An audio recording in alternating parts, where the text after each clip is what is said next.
नाज़रीन अवामी न्यूज़ में ख़बरनि जो सिलसिलो जारी है। नुक़्ते से तव्हांखे सूबो देरो खां ख़बर ॾींदा हलूं त सूबो देरो जे कच्चे जे इलाइक़े ॻोठ अब्दुल्ला चनो जे रवासियुनि सिंध ग्रीन पब्लिक स्कूल जे शागिर्दाणी जंसार ख़ातून धी आशिक़ अली चनो सां 25 ॾींहं अॻु स्कूल जे उस्ताद मुमताज़ चना पारां स्कूल अंदरि रजायत करण ऐं ज़हर ॾियण जो इंकशाफ़। अहिड़े वाक़े जे मुतासिर नींगरी जंसार ख़ातून चना जे पीउ ऐं माउ पारां इंसाफ़ लाइ वीडियो सोशल मीडिया ते वायरल थियण बाद सूबो देरो जे सहाफ़ियुनि जी टीम कच्चे जे इलाइक़े ॻोठ अब्दुल्ला चना पहुती, जिथे मुतासिर छोकिरी जी ॾाॾे अमीन चना ॿुधायो त मुतासिर छोकिरी जंसार ख़ातून सिंध ग्रीन पब्लिक स्कूल में चौथे जमायत में पढ़ंदी आहे। असांजी नींगरी खे स्कूल जे मास्तर मुमताज़ चनो कुझु ॾींहं अॻु वठण आयो त स्कूल जा ऑफिसर आया हुआ। असां मर्दनि जी गैर मौजूदगी में असां न्याणी खे वठी वञण स्कूल अंदरि ज़्यादती जो निशानो बणायो ऐं उन खे नशो या ज़हरीली दवा खाराई। ॻोल्हा बाद असांजी न्याणी सिंध ग्रीन पब्लिक स्कूल मां बेहोशी जी हालत में मिली आहे, जिथां जवाबदार असांखे ॾिसी असांखे हथियारनि जी ज़ोर ते धमकियूं ॾेई फरार थी विया आहिनि। इल्ज़ाम हेठां आयल मास्तर मुमताज़ चना जे वारिसनि हाजी मोहम्मद बख्श चनो ऐं लोंग चनो ॿुधायो त इल्ज़ाम कूड़ा आहिनि। असांजो छोकिरी वारी धुर सां पुराणो तकरार हलंदड़ आहे। इल्ज़ाम लॻण बाद असांजो नेक मर्द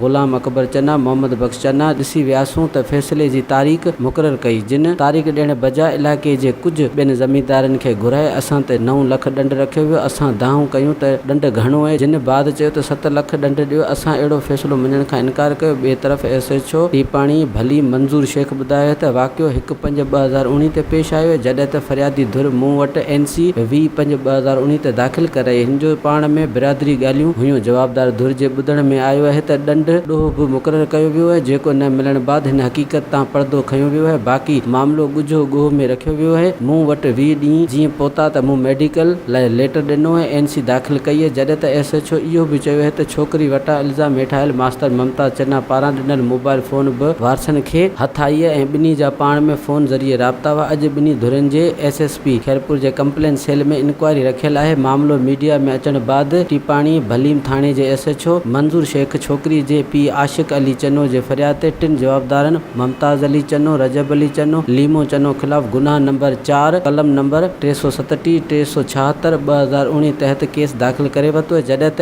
SHO मंज़ूर शेख ॿुधायो त का बि गिरफ़्तारी अमल में न आई आहे। ॿिए तरफ़ ज़रिए मूजिबि मालूम थियो आहे त अॼु इंक्वायरी ते खैरपुर वियल SSP ऑफिस मुख्य जवाबदार मास्तर मुमताज़ चना खे टीपाणी भलीम पुलिस गिरफ़्तार करे नामालूम हंध ते रखियो वियो, जंहिंखे ज़ाहिर न पियो कयो वञे। जॾहिं त इलाइक़े वासियुनि पंहिंजो नालो न ज़ाहिर करण जी शर्त ते ॿुधायो त मास्तर मुमताज़ चना जो किरदारु बहितर न आहे। चना बिरादरी जे चङनि जो फ़ैसिलो कयल हिननि ऐं वारसनि न्याणी जी इज़त जो मुल्ह 7 लख तय करे छॾियो आहे, जेको ॾंड जी रक़म न मिलण सबबि फ़ैसिलो कंदड़ हिन बाद अहिड़ो कुदो वाक़ियो ज़ाहिर कयो वियो। फ़ैसिलो कंदड़ चना बिरादरी जे चङनि मुड़ुसनि मुतासिर न्याणी ऐं हुन जे पीउ माउ खे कुझु मख़सूस सहाफ़ियुनि अॻियां पेश कयो, जॾहिं त ह्यूमन राइट्स सूबो देरो जे अॻुवाण ऐं ॿियनि सहाफ़ियुनि अॻियां मुतासिर खे मिलाइण खां नटाईंदे कूड़ा दिलासा ॾींदा रहिया।